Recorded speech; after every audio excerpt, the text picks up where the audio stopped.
Hello বন্ধুরা, আপনারা দেখেন আমি আটা দিয়ে পঞ্চের রুটি তৈরি করছি। এক বাটি আটা চিনি দিলাম, একটু লবণ দিলাম, দিয়ে ভালো করে মিক্স করে আটাগুলো টুকে নিচ্ছি।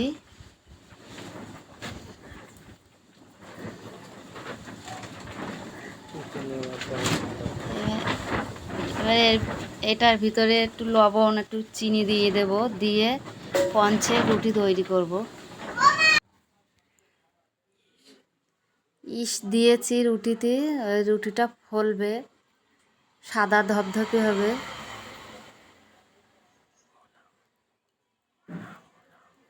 ভালো মোলাম হবে।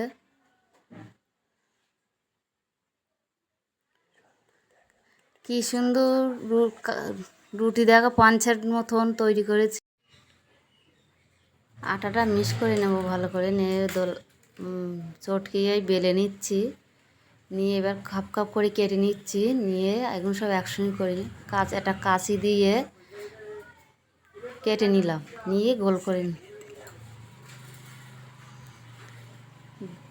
দেখুন এটা ঢেকে রাখার পরে কত সুন্দর